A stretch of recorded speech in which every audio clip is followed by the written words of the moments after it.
একজন ক্ষুধার্ত মানুষ যেভাবে খাবারের খোঁজ করে থাকে, তেমনি একজন সৎ পূর্ণ নারী নেক আমলের সন্ধান করে থাকে।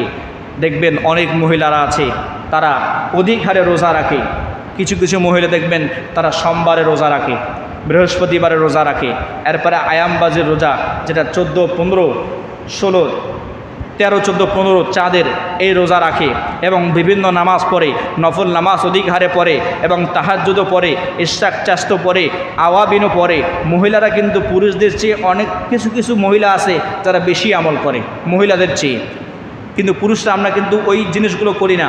তাহাজ্জুদ থেকে আমরা কি পিছিয়ে, ইশরাক চাষ থেকে পিছিয়ে, আওয়াবিন থেকে আমরা পিছিয়ে, কিন্তু অসংখ্য মহিলা আছে, অসংখ্য মহিলারা আছে তারা এই নামাজগুলো কি করে, আদায় করে। আবার অসংখ্য পুরুষ আছে আওয়াবিন কি, ইশরাক কি, চাষ কি, এগুলো নামাজের নামেই জানে না। আছে না নাই? এমন কথা বলেন, আছে না নাই? তো এই নামাজগুলো স্মরণ রাখবেন। ফরজ নামাজের মাধ্যমে আল্লাহর নৈকট্য হাসিল করা যায় না, ফরজ নামাজের মাধ্যমে আল্লাহকে পাওয়া যায় না, আল্লাহর হুকুম পালন করা হয়। আর তাহাজ্জুদের মাধ্যমে, নফলের মাধ্যমে, ইশরাক চাষ আওয়াবিনের মাধ্যমে, নফল রোজার মাধ্যমে আল্লাহকে পাওয়া যায়। সুবহানাল্লাহ। তো এই জন্য আপনি ওপেনে পড়েন আর গোপনে পড়েন, কোনো সমস্যা নাই। কিন্তু ওপেনের চেয়ে গোপনে যখন আপনি তাহাজ্জুদ করবেন এটা আল্লাহর কাছে অধিক প্রিয় হবে।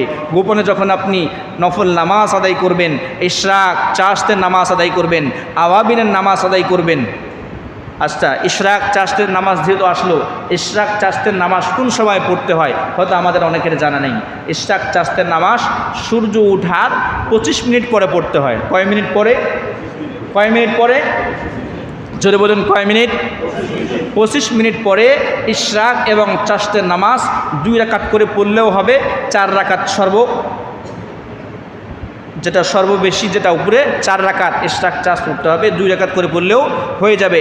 আর আওয়াবিনের যে নামাজটা, এটা হয়তো আমরা অনেকে জানি না যে কোন সময় পড়তে হয়, কিন্তু মহিলারা কিন্তু এই বিষয়গুলো পারদর্শী যে নফল নামাজ কোন কোন সময় পড়তে হবে, কোন কোন রাতে পড়তে হবে। কিন্তু পুরুষরা কিন্তু অনেকে আছে বলতে পারবে না।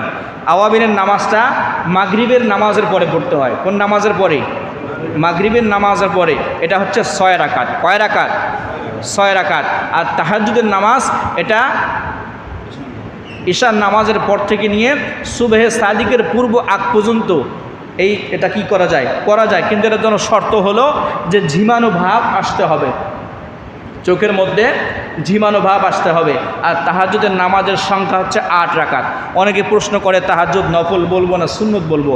তাহাজ্জুদ এটা নফল এবং সুন্নত দুইটাই বলতে পারেন, কারণ আল্লাহ রাসূল পড়েছেন এই জন্য সুন্নত আর আমরা পড়ি নফল। আর